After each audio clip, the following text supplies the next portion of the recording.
All right, so we're going to go over the 2014 FRQ here. It tells us that the United States economy is operating below full employment. Remember, below full employment is code for a recession. So we're operating in a recession. In Part A, they're going to ask us to draw this using an ADAS graph. So if we take a look here, to show a recession, it simply means that our current level of output, this Y1 here, is going to be less than our potential level of output, that YF. Remember, the LRAS represents the potential level at full employment. That's why we have a little F there. The intersection of our short-run aggregate supply line and aggregate demand indicates where our economy actually is. So if we're in a recession, that means that our current level of real GDP is going to be less than our potential level of GDP. We got a price level on the vertical axis, real GDP on the horizontal axis. Remember, we were talking about it last time that real GDP is synonymous with income, So someone's goods and services that they're making is somebody else's income. All right, let's move on.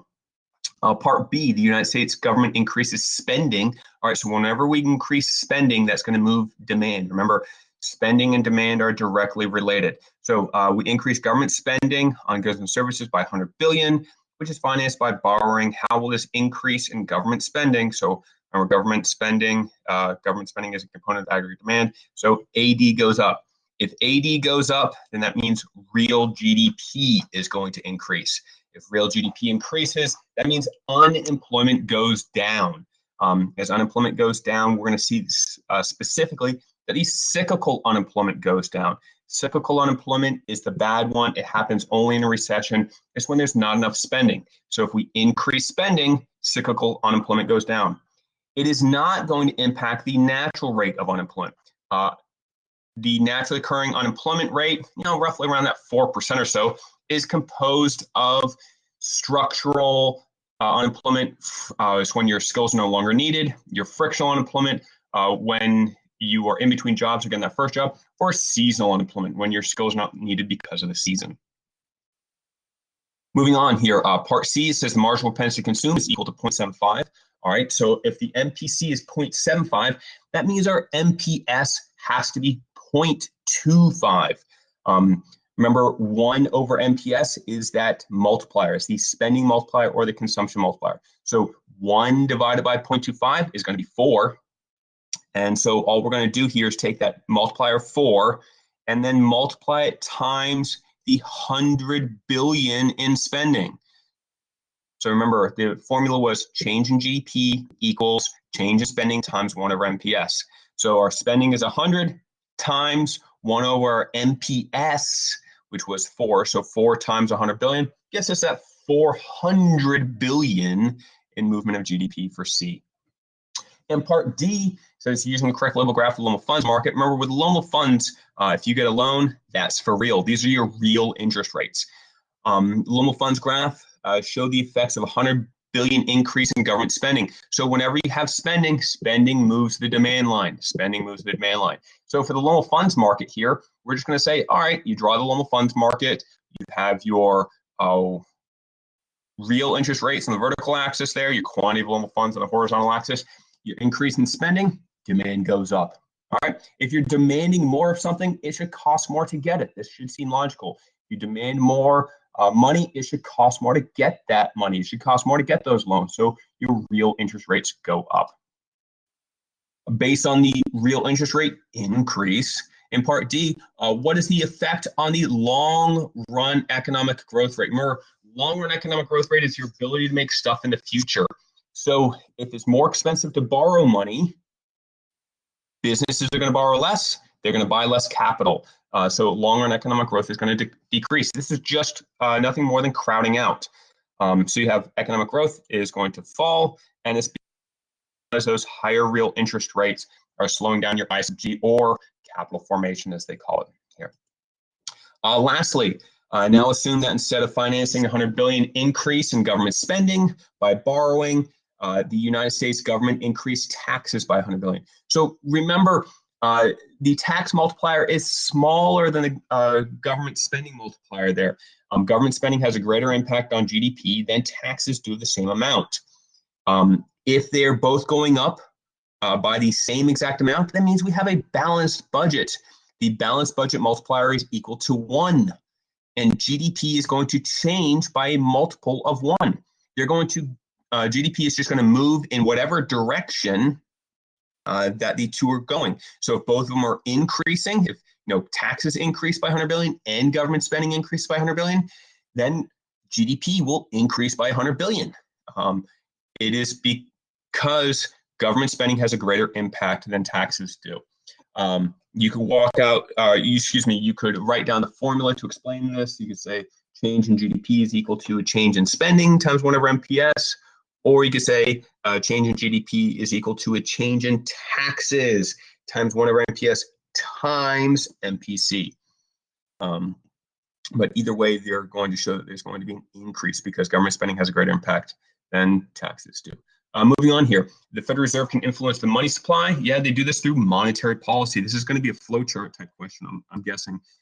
Assuming that the Federal Reserve targets a lower federal funds rate, what open market operation can the Federal Reserve use to achieve this lower fund rate? Remember, open market is the buying and selling of bonds. So if we want to have a lower interest rate there, you're going to buy bonds on the open market, straight from the flowchart. So buy bonds is going to lower that interest rate. Given you're asking part A1, what will happen to the price of government bonds? Remember, bond prices are inversely related to interest rates. So if we're having lower interest rates here, that means the price of bonds are going to have to go up. Part B, using the correct level graph of the money market. So if you get a money market graph, those are nominal interest rates, MN, next to each other on the alphabet there, MN. So money markets, your nominal interest rates. Show the effects of the open market operation. You know this from the flow chart. It's written out for you that the money supply is just going to shift to the right. So money supply shifts to the right, interest rates drop, and those nominal interest rates there. Part C, assume that the Federal Reserve buys government bonds from commercial banks based only on this transaction. So just buying bonds.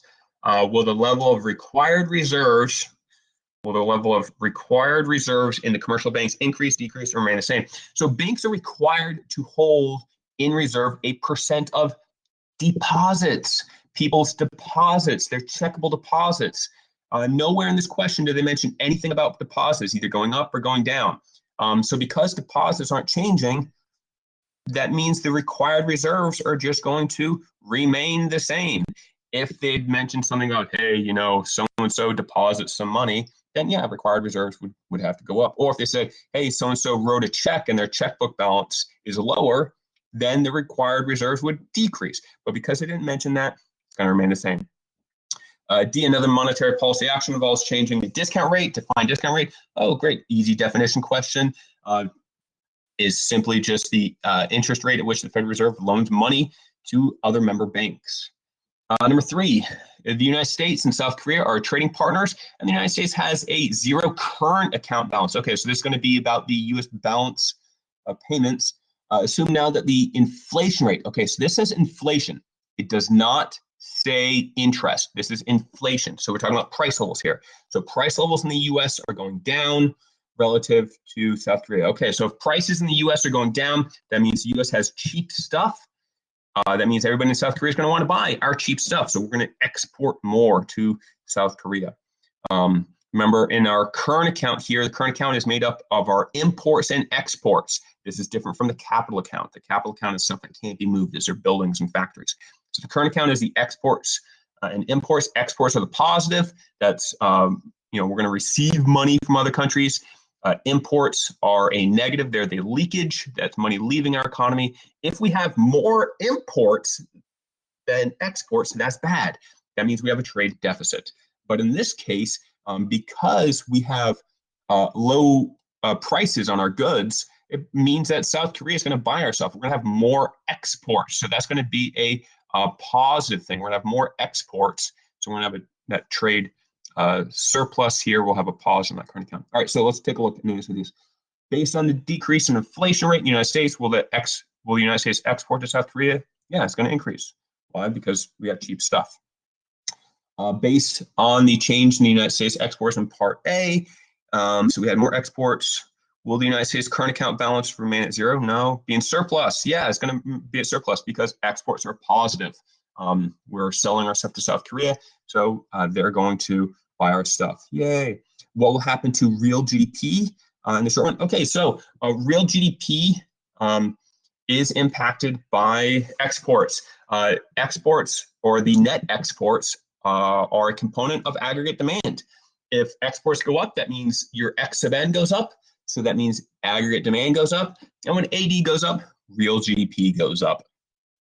Lastly, the South Korean currency is the won. Draw a correctly labeled graph of the foreign exchange market for the United States dollars. Okay, so we're drawing it in terms of dollars. So there's going to be the demand of the dollar and supply of the dollar.